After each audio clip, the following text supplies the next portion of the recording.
Si les expériences de conversion religieuse sont des objets d'études privilégiés en sciences des religions, celles des déconversions le sont beaucoup moins. Les situations de déconversion représentent pourtant des moments charnières pour les individus qui les vivent.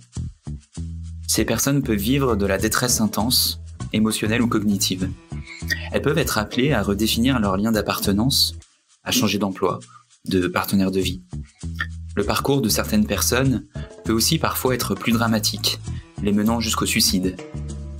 Ces parcours divers s'ancrent dans un contexte bien spécifique de pluralité religieuse, de société sécularisée, impliquant perte de sens, recherche de soi, mise à distance personnelle des croyances, ce qui peut conduire à remettre en question une appartenance religieuse. C'est ici que prend tout le sens de la liberté de religion, liberté de croire ou de ne pas croire, de quitter une appartenance religieuse. Dans cet épisode, nous allons donc nous demander quels sont les enjeux sociologiques et psychologiques, et même juridiques, de la déconversion. Qu'est-ce que cela implique de changer son rapport personnel aux croyances ? Dans quel contexte social s'ancrent les expériences de déconversion ? Tout cela, nous allons l'aborder avec mes deux invités d'aujourd'hui, Raphaël Mathieu Legault-Laberge et Mélanie Gagné. Raphaël Mathieu Legault-Laberge est titulaire d'un doctorat en études du religieux contemporain de l'université de Sherbrooke. Spécialiste des sciences humaines des religions, posant un regard multidisciplinaire sur le religieux, ses recherches portent avant tout sur les groupes anabaptistes du Canada.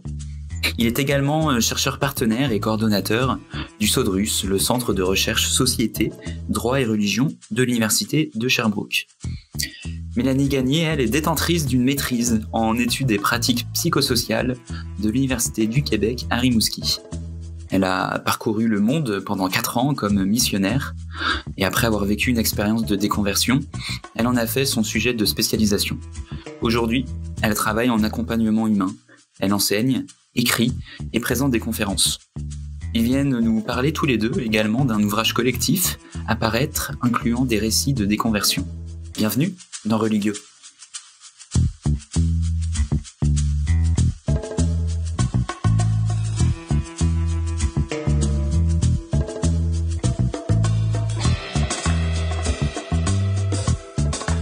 Mais avant d'entamer la discussion, écoutons les 2 extraits citations choisis par les 2 invités pour introduire l'émission.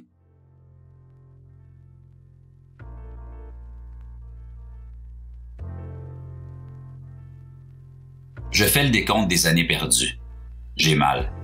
Je crois que je ne pourrai jamais me débarrasser complètement de ce mal. C'est près de 20 ans qui défilent devant moi. Plus de la moitié de ma vie. Un alcoolique le demeure même s'il arrête de boire. Je resterai toujours un ex-témoin enrôlé de force. J'ai écrit pour me souvenir.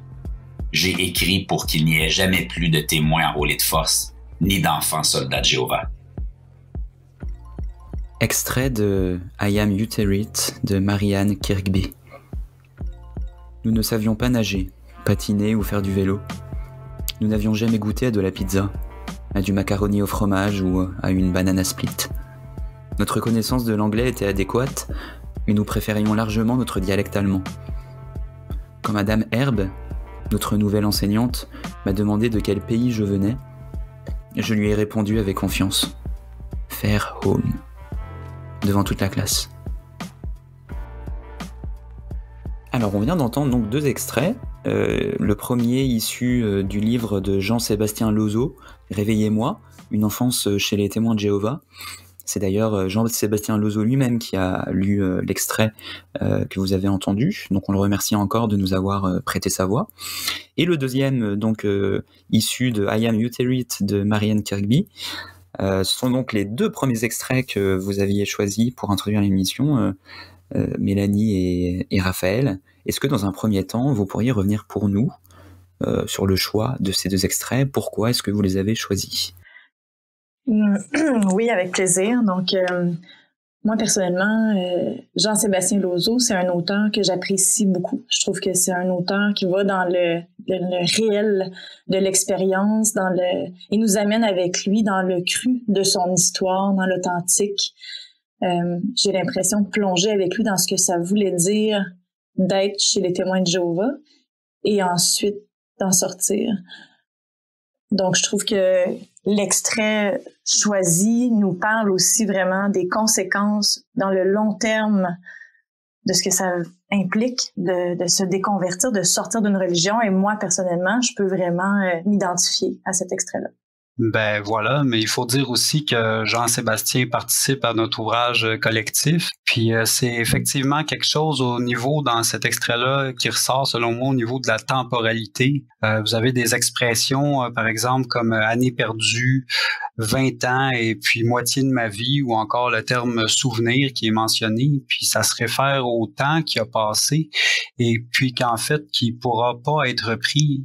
Et puis moi, je trouvais qu'il y a une forme de nostalgie dans ce qu'exprime Jean-Sébastien Loiseau, c'est-à-dire une forme vague de mal à l'âme qui aspire à retrouver quelque chose qu'elle a perdu, mais que finalement, elle ne pourra pas retrouver. Puis je pense aussi que c'est le fait de ne pas avoir choisi au départ de se joindre aux témoins de Jéhovah qui devient un élément de réminiscence pour lui, puis ça a posé un déterminisme existentiel essentiel dans sa vie.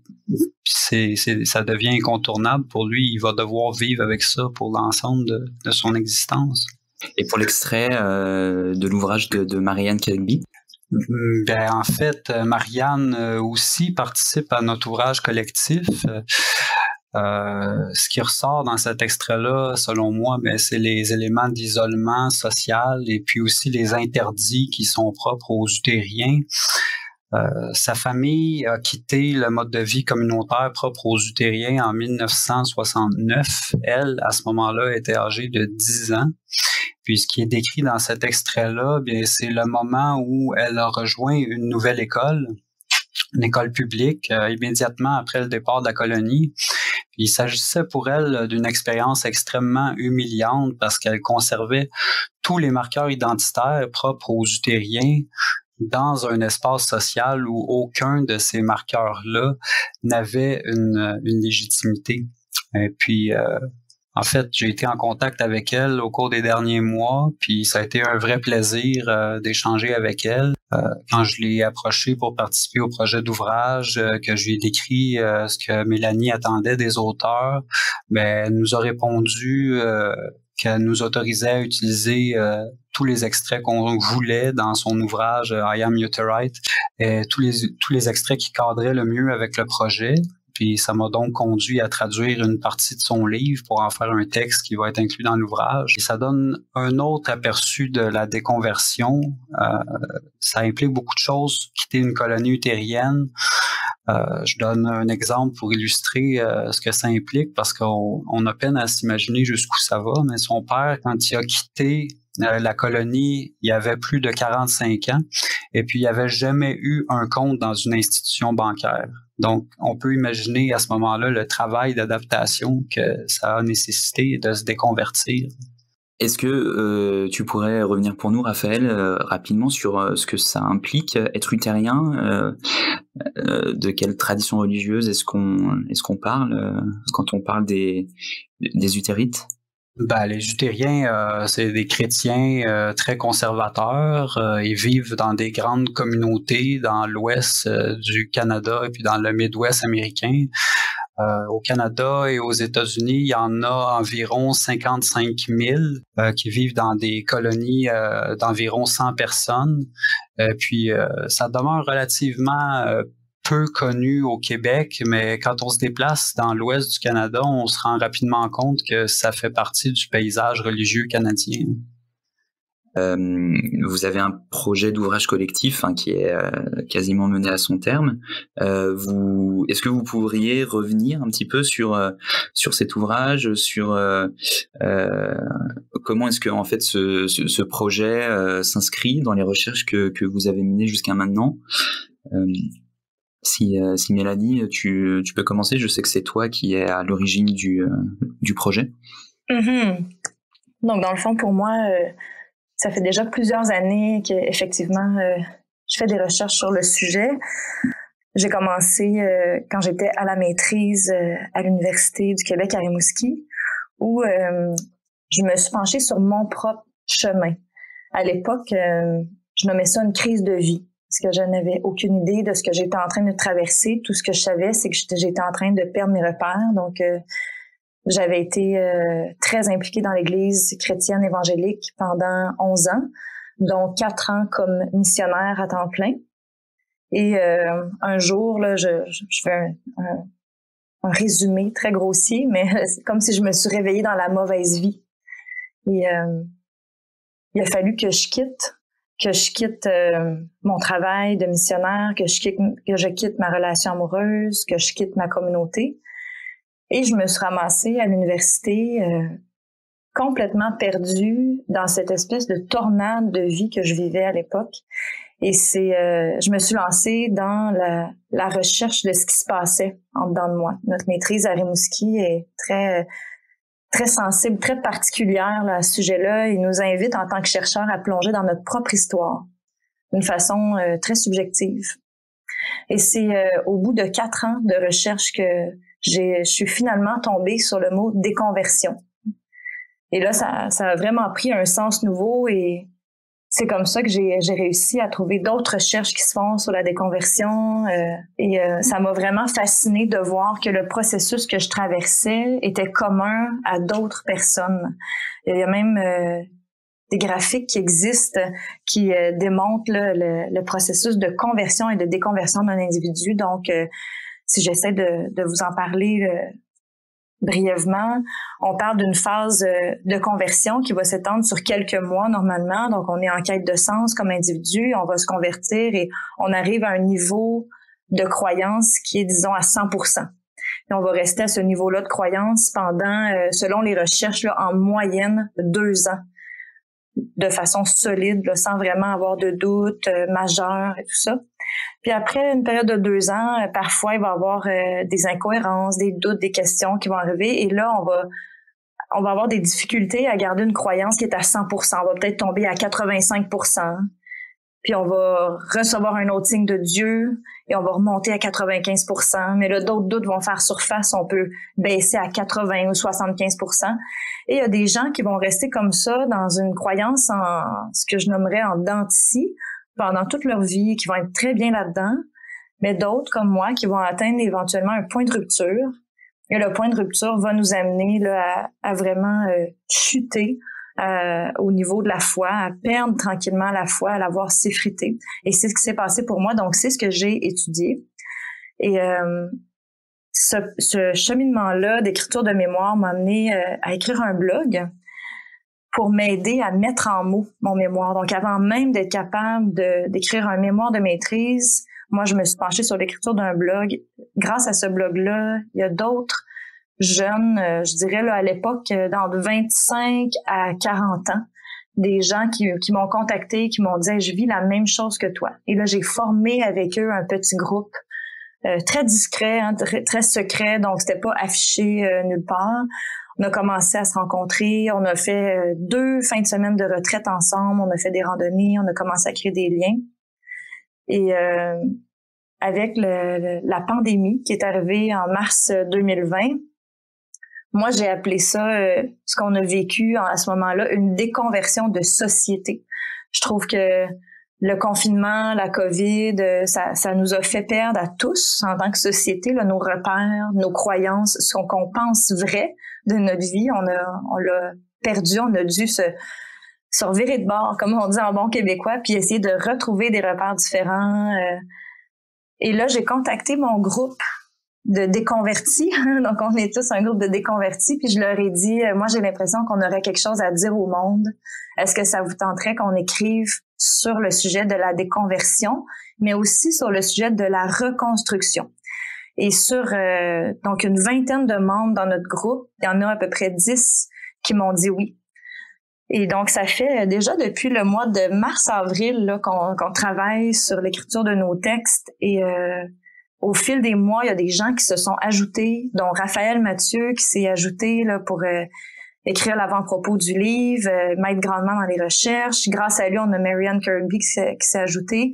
Et moi, au fil du temps aussi, j'ai fait d'autres contacts, donc d'autres personnes qui étaient pas dans le projet à la base continuent de se joindre. Et je trouve ça fascinant au niveau du sujet de l'auto-formation existentielle, de voir comment les auteurs prennent conscience de leur chemin, c'est une façon pour eux aussi d'accoucher d'eux-mêmes, de se verticaliser dans leur chemin de déconversion aussi.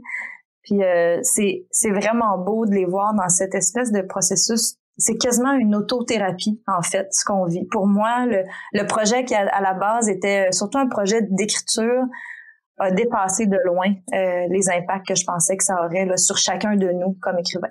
Puis en plus, il faut dire que tu as un ouvrage, toi, qui est personnel, qui fait suite à ton expérience aussi, Mélanie, qui aborde ton expérience de déconversion. Hein.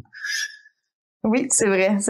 Merci de le mentionner. Donc, c'est vrai que je travaille fort aussi, justement, particulièrement depuis le début de la pandémie, sur mon ouvrage personnel qui devrait sortir dans les prochaines semaines, dans les prochains mois, là, qui s'appelle Déconversion. Et dans cet ouvrage-là, donc, les lecteurs pourront trouver vraiment l'entièreté de mon chemin de conversion, de ce que ça a voulu dire pour moi aussi être chrétienne, mais ensuite comment je me suis déconvertie, les processus par lesquels on passe, donc la déconstruction de mes pensées, l'appropriation de ma vie, de mes croyances. Et à la fin de chaque chapitre aussi, je propose des exercices de journal créatif. Donc c'est similaire à de l'art-thérapie, là, pour ceux qui auraient besoin de s'auto-accompagner dans des grandes transitions de vie. Donc, ça s'adresse pas juste à des gens qui vivent une déconversion, mais ça peut être des gens qui vivent des transitions majeures, par exemple des divorces, des déménagements, changer de pays, perdre la santé, etc. Donc, je propose des façons de s'auto-accompagner parce que c'est quelque chose que j'ai beaucoup étudié aussi, l'accompagnement humain, comment on fait pour accompagner l'être humain dans des transitions majeures comme ça. Effectivement, ça fait un beau complément aussi à l'ouvrage collectif qui est encore qui est bientôt à paraître. Alors justement, tu l'as évoqué dans le témoignage que tu nous as fait. À quel point est-ce que justement là dans l'ouvrage collectif il y a des éléments qui sont récurrents dans les témoignages des autres personnes qui participent à l'ouvrage. Tu nous as parlé un peu des thématiques liées au niveau psychologique, au sentiment de honte, de quête de sens. À quel point est-ce que on peut trouver des similitudes avec ce que tu as décrit dans ton cas personnel, Mélanie. Et est-ce que tu penses aussi, est-ce que toi, il y a des témoignages qui t'ont marqué plus que d'autres dans l'ouvrage? Oui, il y a des thèmes communs, c'est sûr, dans chacun des témoignages. Donc, effectivement, un grand sentiment de honte. Plusieurs des auteurs vont parler de la honte, surtout en ce qui a trait aux pulsions sexuelles qu'ils vivaient jeunes, hein, parce que ce sont des gens en majorité qui ont grandi dans des milieux religieux variés. Donc, je tiens à mentionner que nous sommes une douzaine d'auteurs qui venons vraiment de milieux différents, donc témoins de Jéhovah, pentecôtistes, luthériens. On a même quelqu'un qui vient d'un mouvement Nouvel Âge, plus de canalisation, médium, etc. Donc, on a vraiment des gens qui viennent de différents milieux.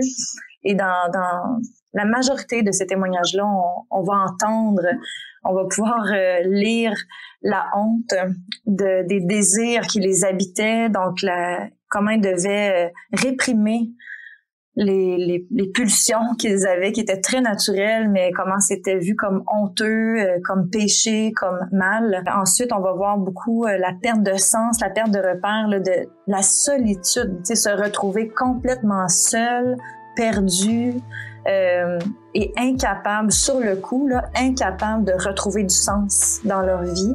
On a la thématique donc liée à ça du suicide qui va revenir dans au moins 2 des témoignages, donc tentative de suicide.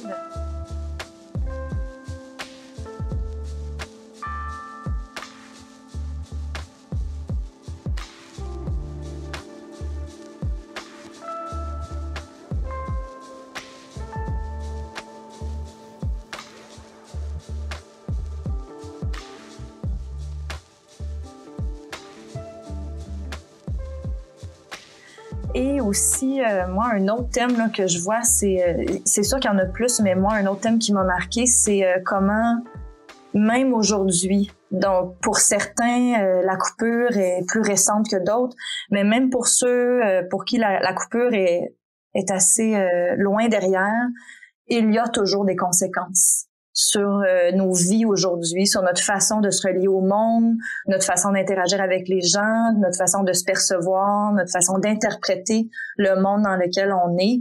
Et il y a des gens qui vont écrire des récits dans notre ouvrage collectif qui réussissent très bien à s'en sortir, qui ont vraiment réussi à se reconstruire, et d'autres qui ne réussissent pas vraiment à s'en sortir encore aujourd'hui. Puis d'ailleurs, je trouve que c'est ce qu'on voit dans l'extrait de Jean-Sébastien Lozo. Jean-Sébastien s'en sort très bien aujourd'hui, mais par contre, on le voit clairement qu'il affirme que ça laisse des traces encore aujourd'hui dans sa vie. Et c'est ce qu'on va voir dans ce qui est écrit là, pour notre ouvrage collectif aussi. Ça va être un super texte à lire là, de Jean-Sébastien.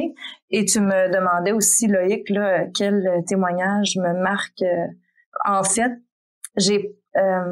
la majorité des auteurs vont rester anonymes, donc je pourrais pas vraiment en nommer précisément, mais ce que j'aimerais dire, c'est que moi, ce qui me rend très, très fière des témoignages, c'est la variété d'expériences et le côté éclaté des styles d'écriture, des histoires. Oui, il y a des thèmes communs, il y a des choses où on se reconnaît, mais on a des dialogues avec l'enfant intérieur, un poème, des récits écrits au jeu.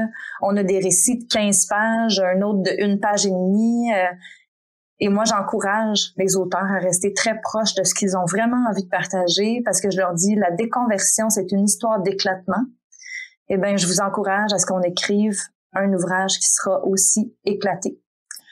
Et j'aimerais terminer en disant qu'un des beaux impacts que je vois dans cette communauté d'écrivains, c'est que moi, j'ai créé un groupe de discussion, donc c'est pas chacun qui écrit chacun chez soi dans le silence, puis il y a juste contact avec moi, mais je les ai encouragés à se parler.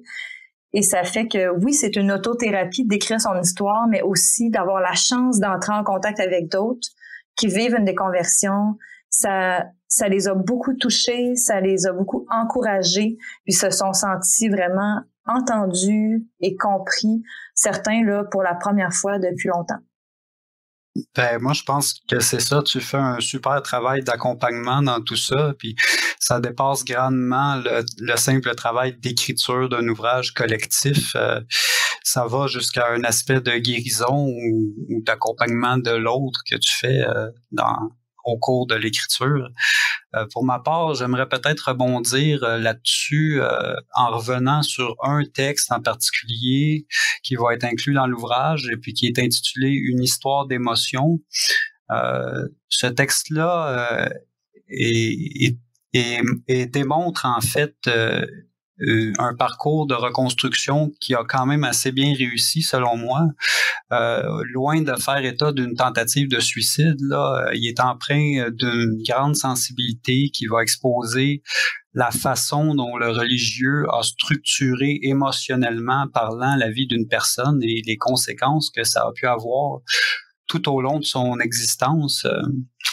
En fait, le religieux aurait contribué pour cette personne-là, à fonder une certaine peur, comme par exemple la peur de vivre des expériences interdites par des normes religieuses, mais par la suite, en s'ouvrant à des expériences existentielles nouvelles et diversifiées, ben, cette personne-là a développé, moi je sentais qu'elle a développé quand même une assez grande solidité intérieure qui lui permet de faire face aux sentiments de culpabilité qui l'habitent et puis qui sont issus de sa socialisation primaire. Elle va parler, par exemple, du fait qu'elle a grandi dans une famille religieuse et puis que c'est ça qui l'a marqué dans son parcours. Puis je trouvais la fin du texte particulièrement intéressante parce que c'est une forme d'incertitude qui en ressort de ce parcours de vie-là, mais une incertitude qui est accompagnée d'un sentiment d'espoir. Puis ça, c'est clairement exprimé dans le texte. Puis je trouvais qu'il y a quelque chose de particulièrement marquant dans ce rapport-là entre la certitude religieuse qui a fondé l'identité au départ de la personne, qui est remise en question par un détachement du monde religieux suite à une expérience de déconversion, et puis finalement cet espoir-là qui renaît de la possibilité de vivre une vie épanouie, mais sans nécessairement avoir recours à une religiosité quelconque. Donc, je pense que ça va être un des très beaux textes qu'on va avoir dans l'ouvrage. Je suis vraiment d'accord avec toi. Vraiment, moi aussi, c'est un texte que j'affectionne particulièrement. Puis pour connaître cette personne-là personnellement, je suis très touchée de t'en entendre parler, Raphaël Mathieu. Puis ça me fait sourire, en fait, de t'entendre la citer comme ça. Puis je lui souhaite d'entendre cette entrevue parce que c'est une personne qui fait son bout de chemin avec beaucoup d'essais, erreurs, avec beaucoup d'efforts, de conscience. C'est une personne qui est vraiment très inspirante pour moi. Mélanie, tu l'as mentionné tout à l'heure quand tu nous as parlé de ton parcours personnel. À quel point est-ce que les autres personnes qui ont contribué à venir fournir leur témoignage, leur récit de déconversion, à quel point est-ce que ces personnes-là ont réussi elles aussi à mettre un mot sur ce qu'elles vivaient, parce que toi tu nous as dit que c'est, si j'ai bien compris, pendant tes études que tu as réussi en fait à mettre un mot sur ce que tu ressentais au plus profond de toi, sur que tu as découvert ce mot de déconversion. Est-ce que moi, je me demandais si les personnes qui n'ont pas eu cette chance de faire des études là-dessus ont pu mettre rapidement, elles aussi, un mot sur ce qu'elles vivaient.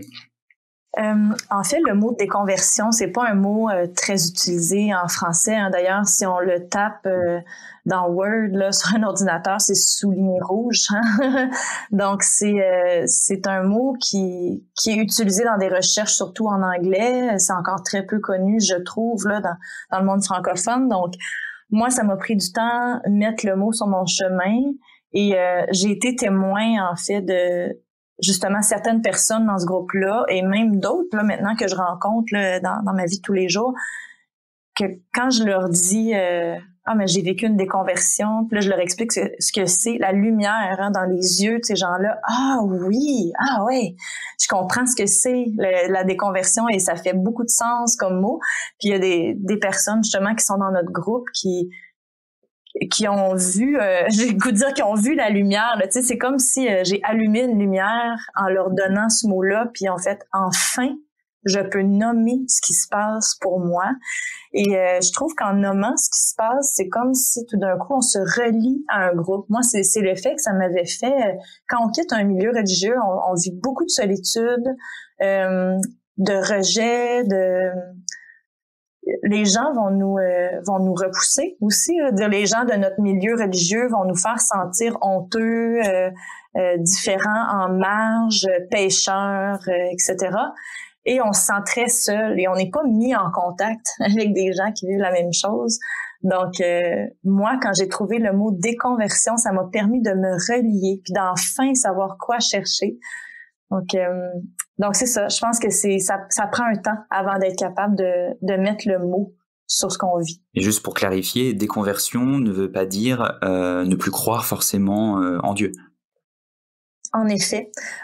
Donc déconversion pour moi, c'est de quitter un ensemble de croyances par choix ou par non-choix. Hein. Des fois, ça peut être une déconversion volontaire ou involontaire. D'ailleurs, Raphaël Mathieu écrit un super texte à ce sujet-là. Mais donc, une déconversion volontaire ou involontaire peut nous mener à l'athéisme. Donc, certaines personnes, je pense à une des personnes du groupe, là, son chemin l'a mené à devenir athée. Par contre, il y en a d'autres qui vont se tourner vers d'autres types de croyances. On peut continuer de croire en Dieu ou en quelque chose d'inexplicable à un monde spirituel. Donc, c'est vraiment varié, là, le point d'arrivée, je dirais, de chaque personne. Puis là, je parle de point d'arrivée, je me dis, ouais, serons-nous, ou sommes-nous réellement arrivés quelque part d'avoir la fin de Ben voilà, ce qui est peut-être important de souligner dans tout ça, c'est que l'expérience humaine reste ouverte. Et puis, c'est pas parce qu'il y a eu une déconversion à un moment de la vie et puis peut-être même une mise à distance des croyances personnelles qu'il n'y aura pas un retour à d'autres formes de religiosité à un moment donné. Et puis tout ça s'inscrit dans nos sociétés qui sont très plurielles aujourd'hui. Hein. C'est pas possible de concevoir nos sociétés comme autrefois, comme des blocs homogènes où tout le monde appartenait à une même église. Puis au contraire, hein, nos sociétés offrent aux individus de multiples façons de répondre à leurs besoins de transcendance. Et puis ça peut être d'une façon religieuse ou non religieuse. Donc, c'est dans tout ce contexte-là que ça s'inscrit, contexte de sécularisation, contexte de la transformation de la foi au Québec et dans les sociétés occidentales, dans les pertes de sens et les recherches de sens que beaucoup de gens vivent aujourd'hui. Donc, c'est de ça que ça parle, la déconversion, finalement. Il n'y a pas de fatalité dans ça. Ça reste une expérience humaine qui demeure ouverte. Justement, Raphaël, tu as parlé de sécularisation. Je ne sais pas si toutes les personnes qui vont écouter ce podcast sont au fait de ce que veut dire ce mot. Comment est-ce que toi, rapidement, tu définirais la sécularisation et en quoi, sur un plan un peu plus théorique, la déconversion et la sécularisation peuvent être liées l'une à l'autre?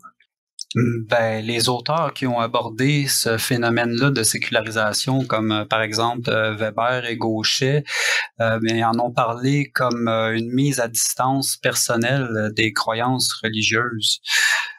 Ça peut être accompagné, en fait, à ce moment-là, d'une mise à distance des appartenances. Puis pour Weber et Gauchet, ça allait aussi de pair avec une forme de désenchantement du monde. À ce moment-là, ben, l'individu peut choisir de cesser de croire à une religiosité en particulier, peut choisir de croire à quelque chose d'autre, à une autre tradition religieuse. La déconversion, je vois ça comme une application directe de ce que c'est les théories de la sécularisation. Donc, Mélanie en a bien parlé, là, on peut parler d'une déconversion qui conduit à un mode de vie plus séculier, mais c'est pas nécessairement ce que tout le monde va vivre, là. Il peut y avoir une conversion qui suit une déconversion et puis l'exploration de diverses formes de spiritualité. Puis je pense qu'il faut vraiment distinguer ce que c'est la religiosité de la spiritualité dans nos sociétés. Et finalement, et puis je pense qu'on terminera là-dessus. C'est une question un peu difficile, je pense, mais comment est-ce que vous définiriez, au travers de tout ce que vous avez dit, la déconversion ? Quels éléments de définition on pourrait donner au final pour décrire ce processus? Je dirais déconversion va commencer un grand mot encore, mais par des doutes et des grandes remises en question.